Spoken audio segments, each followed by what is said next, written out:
नमस्कार दोस्तों, मैं शंभू सिंह गोल स्टडी के YouTube चैनल पर आपका स्वागत करता हूं। पिछले वीडियो में हमने जो पढ़ा था वो पढ़े राजस्थान के साखे, और मैंने कहा था कि हम राजस्थान के पूरी साखियों का अध्ययन करेंगे इस चैनल के माध्यम से। और ज़्यादा से ज़्यादा इस चैनल को आपको क्या लाइक करना है, लोगों तक पहुंचाना है, सब्सक्राइबर करवाना है। इसको ध्यान रखिएगा कि जितने लोगों के पास ये बातें पहुंचेगी उतनी हमारी कला और संस्कृति की लोगों को क्या होगी, पहचान होगी। इसमें एक तरह से आपको पूरे इतिहास की क्या मिल रही है, जानकारी मिल रही है। देखिए, हम पिछले वीडियो में हमने बात की राजस्थान के अंदर मेवाड़ का प्रथम शाखा, आज बात कर रहे हैं हम मेवाड़ का दूसरा शाखा। क्या बात कर रहे हैं हम? मेवाड़ का दूसरा शाखा। पिछले वीडियो में मैंने बता दिया था शाखा किसे कहते हैं। आई बात समझ में आपके कि जब केसरिया और जौहर दोनों होते हैं तो उसे क्या कहते हैं? उसे शाखा कहते हैं। क्या कहते हैं? शाखा। केसरिया और क्या होना चाहिए? जौहर होना चाहिए। उसे क्या कहते हैं? हम शाखा कहते हैं। देखिए, मेवाड़ का प्रथम शाखा हो गया था। दूसरा शाखा होने का कारण क्या है? मेवाड़ का जो दूसरा शाखा हुआ था वो हुआ था 1534-35 ईस्वी में। देखिए, कारण क्या है और कैसे आक्रमण हुआ है और क्यों हुआ इसके ऊपर शाखा। तो शाखा के देखिए कारण, ये भारत का कुछ ऐसा नक्शा। देखिए, राजस्थान के इस नक्शे के अंदर यहां आता है चित्तौड़, और 1534 के अंदर, कब की बात कर रहे हैं अपन? 1534 ईस्वी के अंदर की बात कर रहे हैं। देखिए, मेवाड़ के एक बहुत ही बड़े महान शासक हुए हैं जिनका नाम था राणा साका। उनका राणा साका का क्या हुआ है? खानवा के युद्ध में। किसमें है? खानवा के युद्ध में क्या हो गई? वो वीरगति को प्राप्त हो गए। जब वो वीरगति को प्राप्त हो गए हैं तो उनकी जगह जो मेवाड़ का सिंहासन संभाला है, तो मेवाड़ का महाराणा जो बना है, क्या बना है? मेवाड़ का महाराणा। मेवाड़ का महाराणा बना था विक्रमादित्य। क्या नाम याद रखिए गया है? विक्रमादित्य। ये बड़ा महत्वपूर्ण है। क्यों महत्वपूर्ण है? क्योंकि ये इस समय क्या था? महाराणा था। विक्रमादित्य अल्पायु थे, आयु में कम थे। तो क्या हुआ कि विक्रमादित्य के समय के अंदर, इसके अंदर कहाँ पे? चित्तौड़ के ऊपर जो आक्रमण किया है वो किया है यहाँ दक्षिण के अंदर गुजरात, और ये जो एरिया होता है मध्य प्रदेश, है ना, इधर के एरिया को इनको क्या बोलते हैं? हमें इनको बोलते हैं मालवा भी बोलते हैं, मांडू, मालवा, ठीक है ना। तो यहाँ के मालवा के जो क्या था शासक था? बहादुर शाह। क्या था? बहादुर शाह। इस बहादुर शाह ने क्या किया है? आक्रमण किया है। किसके ऊपर आक्रमण किया है? चित्तौड़ पे आक्रमण किया है। तो देखिए, इसने 2 बार आक्रमण किए थे। जो पहली बार आक्रमण किया था तब तो उसको क्या है कि कुछ परगने दे दवा के क्या किया कि वहां की इस विक्रमादित्य की जो माता थी, उस माता का नाम क्या था? कर्मावती। क्या नाम था? कर्मावती। किसकी पत्नी थी? राणा सांगा की। तो लालच दे दवा के इनको क्या कर दिया? भेज दिया था। पर जब बहादुर शाह ने 1534 में फिर आक्रमण किया है, तब क्या हुआ कि विक्रमादित्य को तो कहां भेजा गया? अपने ननिहाल। कहां था? बूंदी में। कहां भेज दिया गया? बूंदी में। और क्या हुआ कि जब ये आक्रमण, अब एक इसमें महत्वपूर्ण बात यह है कि आप ऑप्शन देख के आंसर दीजिए कि द्वितीय जो शाखा हुआ उस समय आक्रमणकारी कौन था, प्रथम शाखा हुआ उस समय आक्रमणकारी कौन था। प्रथम शाखा में बात की अलाउद्दीन खिलजी, द्वितीय शाखा में बात कर रहे हैं बहादुर शाह। तो ये बहादुर शाह अगर ऑप्शन में नहीं हो तो आपको करना है, एक व्यक्ति का नाम है रूमी खां। क्या नाम करना है? रूमी खां। आक्रमण रूमी खां ने किया था। किसने किया था? प्रतिनिधि था इसका रूमी खां, सेनापति। तो रूमी खां, बहादुर शाह के सेनापति रूमी खां ने इस पे क्या किया है? आक्रमण किया है। कहां पे किया है? चित्तौड़ पे। चित्तौड़ का राजा कौन है? विक्रमादित्य। परंतु क्या हुआ कि यहां जो क्या हुआ है कि वहां पे केसरिया हुआ है, और इस केसरिया का नेतृत्व जो कर रहे हैं वो कर रहे हैं, यहाँ का जो सेनापति है वो है बाघ सिंह। क्या नाम है? बाघ सिंह। प्रतापगढ़ के बाघ सिंह इसका नेतृत्व कर रहे हैं। तो बात समझ में आई? देखो दोस्तों, विक्रमादित्य तो क्या है? यहाँ का शासक है। क्या है? शासक, राजा है। राजा क्या नहीं कर रहा है? केसरिया नहीं कर रहा है। कौन कर रहा है? बाघ सिंह क्या थे? यहाँ के सेनापति हैं, और बाघ सिंह इसका क्या कर रहे हैं? नेतृत्व। और जो जौहर का नेतृत्व कर रही है वो कौन कर रही है? कर्मावती कर रही है। युद्ध हुआ, और युद्ध के अंदर जब क्या हुआ कि जीतने की संभावना नहीं हुई तो इन्होंने शाखा करने का सोचा, और शाखा के अंदर केसरिया कौन कर रहा है? बाघ सिंह केसरिया किया है। और जो जौहर किया है वो किसने किया है? कर्मावती ने बहुत सारी महिलाओं के साथ क्या कर लिया? जौहर कर लिया। तो प्रश्न क्या आता है कि द्वितीय शाखे के समय जौहर का नेतृत्व किसने किया? कर्मावती ने। और इसका केसरिया का नेतृत्व कौन कर रहे थे? बाघ सिंह कर रहे थे। और करते हुए क्या हुए? वीरगति को प्राप्त हुए। और ये जो इसकी तारीख जो आती है वो आती है 8 मार्च 1535। क्या आती है? 1535। तो शाखा, ये तो आक्रमण है, जो शाखा हुआ है वो 8 मार्च 1535 के दिन क्या हुआ है? दूसरा शाखा हुआ है। ठीक है, ये था राजस्थान का दूसरा शाखा। इसी समय इन कर्मावती ने दिल्ली का जो सम्राट था हुमायूं, उस हुमायूं को क्या भेजी थी? राखी भेजी थी। जो आपने कई कक्षाओं में पढ़ा होगा कि कर्मावती ने हुमायूं को क्या भेजी? राखी भेजी कि मेरी क्या करें? सहायता करें। परंतु वो सहायता करने के लिए हुमायूं नहीं आया। क्यों? क्योंकि बहादुर शाह ने कह दिया कि अगर आप नहीं आओगे तो मैं क्या कर दूंगा? इन काफिरों का वध कर दूंगा। ऐसे करके यह राजस्थान का क्या कहलाया? दूसरा शाखा कहलाया। ठीक है, अब हम बात करेंगे राजस्थान की तीसरे शाखे की। तब तक आप इसका स्क्रीनशॉट ले लीजिए दोस्तों। हाँ दोस्तों, ले लिया स्क्रीनशॉट। अब देखिए, हम राजस्थान के तीसरे शाखे के बारे में बात कीजिए। मिटा दूं उसको मैं? देखिए,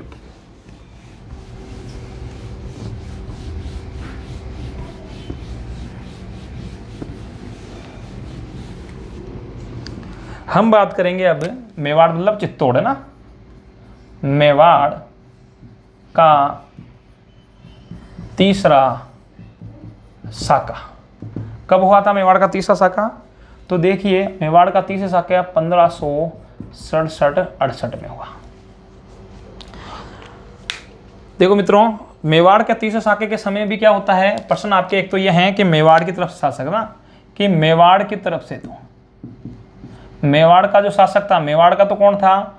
महाराणा उदय सिंह। ठीक है, और आक्रमणकारी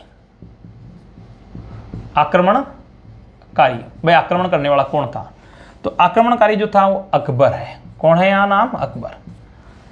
अकबर जो है, पूरे इतिहास में आप पढ़ोगे तो अकबर ने राजस्थान में जो आक्रमण किया है उसके अंदर ये एक ऐसा युद्ध था जिसके अंदर अकबर स्वयं उपस्थित हुआ।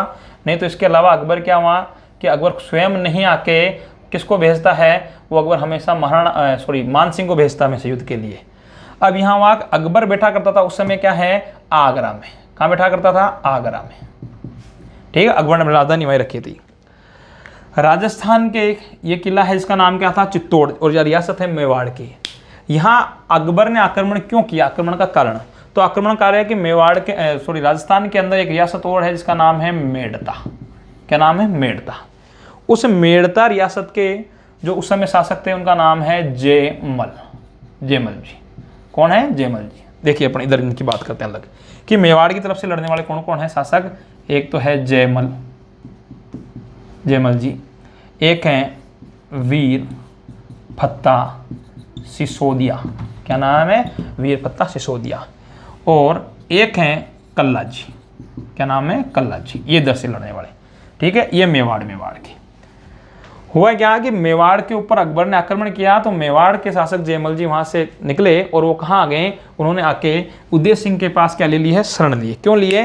क्योंकि ये जयमल जी जो थे, ये जयमल जी मीरा के भाई थे। किसके भाई थे? मीराबाई के। और मीराबाई का ससुराल कहाँ था? चित्तौड़गढ़ में। ठीक है, तो ये इसलिए अपने रिश्तेदारी कहाँ आए? ये जयमल जी मेड़ता से कहाँ आ गए हैं? उदय सिंह के आके यहाँ शरण लिए।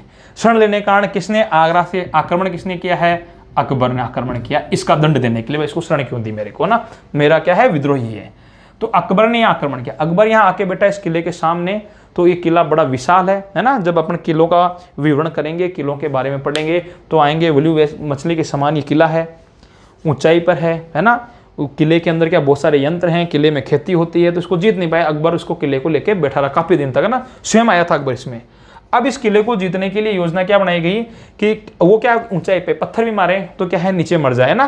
तो इस कारण से क्या, वो किले पे ऊपर बैठ बैठ के पत्थर मारे जा रहे। अब आगे नहीं बढ़ पा रहे, तो अकबर ने क्या किया है कि एक तो कई बार आता है इसको कि पाशाब का क्या है? पासीब क्या है? तो पासीब यह है कि किले तक पहुंचने के लिए, जैसे क्या होता है, इस प्रकार जो किला होता है इसकी बुर्जें होती है ना, ये यहाँ से तीर कमान से, तो इस किले के दरवाजे तक पहुंचने के लिए एक चमड़े की बड़ी खाल डालना या अंडरग्राउंड जाना, सुरंग जिसको आप बोलते हैं, उसको क्या बोलते थे? पासीब बोलते थे, जो ताकि तीर कमानों से बच लिया जाए और पहुंच जाए। एक तो इसका प्रयोग किया। एक अकबर ने क्या किया कि वहां पे एक डोंगरी बनाई। डोंगरी का मतलब पहाड़ बनाया। किसका? मिट्टी का पहाड़ बना दिया। क्या बना दिया? ऐसे मिट्टी का पहाड़। इस पहाड़ पे तोप रख के और फिर इस किले के ऊपर क्या चलाई? इसने तोप चलाई है ना, तो ताकि इस किले को नुकसान पहुंचाया जाए। अब इस किले को जब रोज नुकसान पहुंचाते, किला टूट जाता, युद्ध बंद होता, रात्रि में वापस किले का इलाज करवा देते, मतलब ठीक करवा देते, रोज ये काम चल रहा है। अकबर ने एक दिन क्या किया कि रात्रि के समय यहाँ किले की मरम्मत चल रही थी। अकबर के पास एक बंदूक थी जिसका नाम है संग्राम। क्या नाम है? संग्राम। अकबर भारत का, ये प्रश्न आया हुआ है, भारत का ऐसा सम्राट, मुगल सम्राट जो क्या था? अनपढ़। अकबर अनपढ़ था, परंतु अकबर ने क्या किया? निशानेबाजी बहुत अच्छी थी। अकबर ने अंधेरे में एक गोली चलाई और वो गोली जाके उसने सोचा कि यहाँ जो भी ये लोग खड़े हैं तो इनमें से कोई महाराणा प्रताप होगा या उदय सिंह कोई होगा, उसके लगेगी। वो गोली जाके पैर के अंदर लग गई। किसके पैर में लगी है? जयमल के पैर के अंदर लग गई। जयमल के पैर में ये जब गोली लग गई तो क्या हुआ कि युद्ध के लिए आना ही पड़ा। अंतिम युद्ध की सोची। तो अब इन्होंने क्या किया है? मेवाड़ का तीसरा साका किया है। क्या किया है? मेवाड़ का तीसरा। प्रश्न ध्यान सुनिए कि मेवाड़ के तीसरे साके के समय मेवाड़ का राजा कौन था? उदय सिंह। परंतु ये क्या नहीं कर रहा है? ये मेवाड़ में जो केसरिया हो रहा है, ये केसरिया का नेतृत्व नहीं कर रहा है। वहां के राजाओं मतलब सामंतों ने क्या दिया? निर्णय लिया कि आप लोगों को यहां से निकाला जाता है। किसको निकाला? उदय सिंह को और प्रताप को, राणा प्रताप को खिला दिया गया। अफीम वगैरह खिला के नशे में बैलगाड़ियों में सवार करके वहां से निकाल दिया गया कि राणा जी रहेंगे तो उदयपुर और बस जाएगा। और बाद में उदयपुर बसाया था ना, तो उनको निकाला कि राजा ही नहीं रहेगा तो फिर युद्ध कौन लड़ेगा आगे, तो राजा को निकाल दिया। और युद्ध का नेतृत्व मतलब केसरिया का जो नेतृत्व कर रहे हैं वो कौन कर रहे हैं? देखिए, केसरिया का नेतृत्व कर रहे हैं कौन? वीर फत्ता। कौन कर रहा है? फत्ता जी कर रहे हैं, फत्ता सिसोदिया। ठीक है। और एक क्या हो कहता है? जौहर। प्रश्न आता है जौहर का नेतृत्व कौन कर रहे हैं? तो उदय सिंह की पत्नी नहीं कर रही है, जौहर का नेतृत्व यहाँ कौन कर रही है? फूल कंवर। कौन कर रही है? इसका नेतृत्व कर रही है कौन? फूल कंवर। ध्यान रखिएगा ना, वहां राजा नहीं है, राजा यहां से निकल गया है, नेतृत्व वीर फत्ता जी कर रहे हैं और फूल कंवर कर रहे हैं। अब देखिए अंतिम युद्ध हुआ, पैर में गोली लग गई, गोली लगने की वजह से बाहर आना पड़ा और युद्ध किया है और युद्ध करते हुए वीरगति प्राप्त हुए। परंतु इस युद्ध के अंदर क्या हुआ? जो युद्ध में वीरता का जो परिचय दिया है वो किसने दिया है? कल्ला जी ने। कल्ला जी ने क्या किया कि अपने जो ये थे, क्या नाम? जयमल। इन जयमल को अपने खंधों पे बिठा लिया। क्या कर लिया? जयमल जी को अपने खंधों पे बिठाया और खंधों पे बिठा के एक हाथ, दोनों जो ने लड़े तो कितनी तलवारें चलेगी? 4 तलवारें चलेगी। जब चारों तलवारें एक साथ चल रही थी तो फिर क्या हुआ कि अकबर ने देखा और अकबर के मुंह से एक बार में आवाज निकली। क्या कहा अकबर ने? कि ये 4 हाथ वाला देवता, मतलब उसने ये कहा था कि ये 4 हाथ वाला पीर कौन आ गया है ना। मुसलमानों में क्या बोलते हैं? पीर बोलते हैं। हम क्या बोलते हैं? हम दोस्तों देवता बोलते हैं। तो प्रश्न क्या आता है? 4 हाथ वाला देवता किसे कहा जाता है? तो 4 हाथ वाला देवता किसको कहते हैं? कल्ला जी को कहते हैं। क्लियर? अब देखिए कि कल्ला जी ने युद्ध लड़ा और युद्ध लड़ते हुए वीरगति को ये क्या हो गए हैं? प्राप्त हो गए। और फत्ता भी क्या हो गया? वीरगति को प्राप्त हो गया। तो केसरिया का नेतृत्व कौन? फत्ता। और फूल कंवर क्या किसका नेतृत्व कर रही है? जौहर का नेतृत्व कर रही है। तो ये क्या हुआ है? मेवाड़ का तीसरा जौहर, या मेवाड़ का क्या कहलाएगा? तीसरा शाखा भी कहलाता है। यहाँ पे अकबर ने इस युद्ध को जीता और अकबर इतने गुस्से में था, अकबर अंदर गया, सोचा कि सब मर गए होंगे। आगे जाके देखा तो न तो उसको उदय सिंह मिले न राणा प्रताप मिले। तो इतना क्रोधित हुआ कि अकबर के ऊपर ये दाग है जो लोग कई बार कहते हैं अकबर महान। तो इसको महान क्यों नहीं कहते? क्योंकि अकबर ने क्या किया? यहाँ पे कत्लेआम करवा दिया, मतलब 30,000 40,000 लोगों को मरवा दिया। कहा, ये तो संख्या ऐसे बताई जाती है, इतिहास में ज़्यादा थी कि वहाँ पर कई टन क्या मिली है? जनेऊ। एक जनेऊ का वजन इतना सा होता है ना, तो आप सोचिए टन भर, तो इतने लोगों को मार दिया, हिंदुओं को उसने कत्लेआम करवाया। इसलिए उसके नाम के आगे क्या लग गया? कलंक लग गया। क्योंकि जब 2 राजा युद्ध करते हैं तो जनता का कोई लेना देना नहीं होता, जनता को तो टैक्स देना होता है, जो राज करेगा उसको टैक्स देंगे।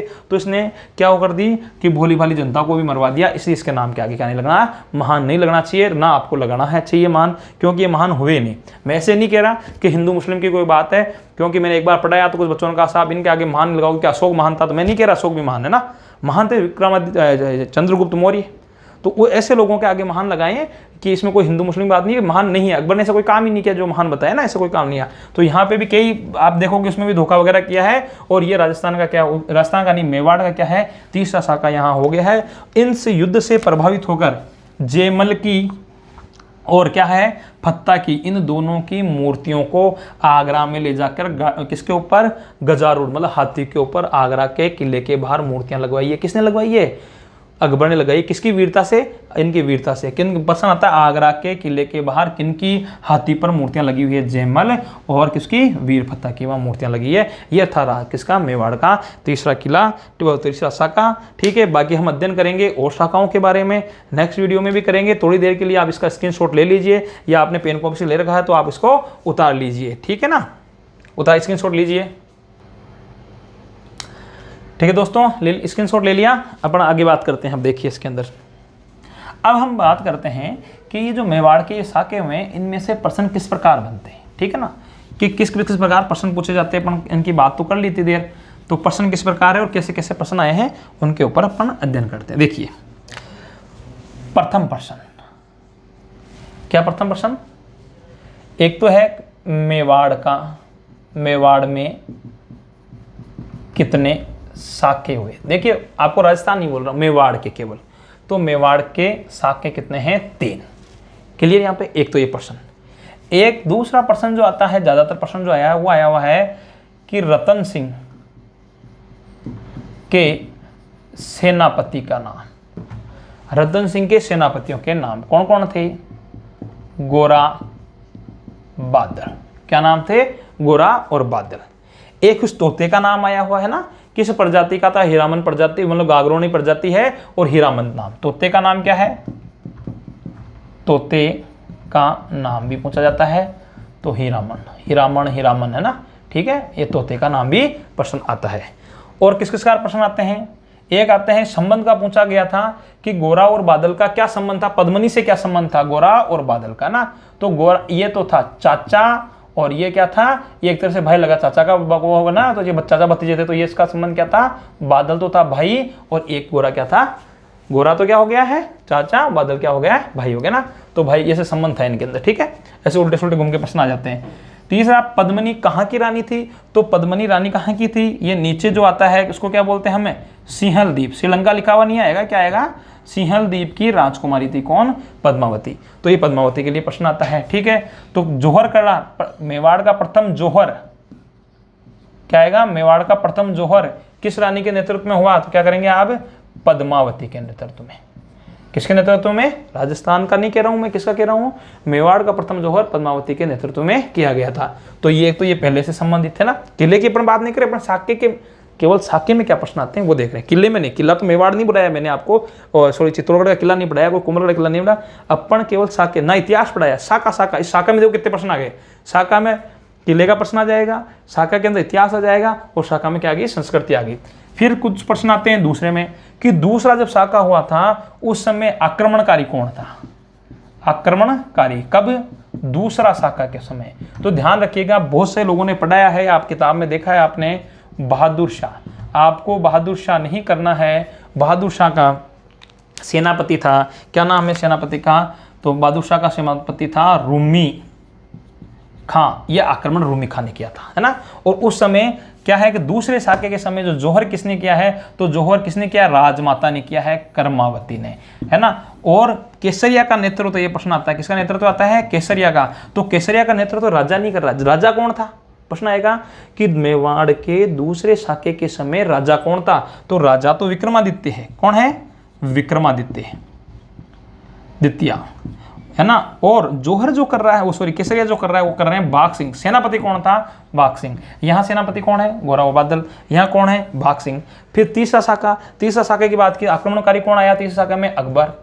ठीक है, और उस समय राजा कौन मेवाड़ का? तो कौन था? उदय सिंह। उदय सिंह राजा है, परंतु केसरिया कौन कर रहा है वहां पे? तो केसरिया कौन कर रहा है? फत्ता, नाम रख के याद रखोगे, फत्ता सिसोदिया के नेतृत्व में क्या किया गया था? केसरिया किया गया था ना। और उसमें जो युद्ध लड़ने वाले और सेनापति कौन थे? आप सेनापतियों के नाम लिख दोगे, कौन? जयमल, और क्या लिखोगे? कल्लाजी। 4 हाथ वाले देवता किसको? ये कला और संस्कृति में ज्यादातर प्रश्न पूछा जाता है। 4 हाथ वाले देवता किसे कहते हैं? कल्लाजी को कहते हैं। किसको कहते हैं? कल्लाजी को। किसने कहा? ये प्रश्न पूछा है, किसने कहा? तो कल्लाजी को 4 हाथ वाला देवता किसने कहा है? अकबर ने कहा है। ठीक है ना। तो अकबर ने इसको 4 हाथ वाला क्या कहा है? देवता कहा है। तो ऐसे करके ये शाखे जो 3 थे, इन 3 शाखों में प्रश्न आते हैं। और भी बहुत सारे प्रश्न इसमें बढ़ जाते हैं। जब आप पूरा पढ़ेंगे, नोट्सों के साथ पढ़ेंगे तो प्रश्न बढ़ जाएंगे। देखिए वीडियो को अंत तक देखते रहें। अंत तक देखेंगे तभी आप क्या है कि वीडियो की बीच की बातें का पता चलेगा। कुछ लोग क्या करते हैं, स्टार्टिंग के अंदर वीडियो को क्लिक किया, देख लिया, उसमें इंट्रोडक्शन देखते हैं, वो बंद कर देते हैं, क्योंकि हर चीज़ स्टार्टिंग में नहीं बताई जा सकती, पूरे पर्सन वगैरह वो होते हैं लास्ट में आते हैं। तो आप कोई भी वीडियो देखें, उस वीडियो को अंत तक जरूर देखें, है ना, ठीक है। और इससे आपको नॉलेज ज़्यादा से ज़्यादा मिलती रहेगी, अपने ज़्यादा से ज़्यादा लोगों को आप इसमें जोड़िए, ठीक है। इसका स्क्रीनशॉट ले लीजिए। अगली वीडियो में फिर मिलूंगा मैं आपको, ठीक है। तब तक के लिए आपको धन्यवाद।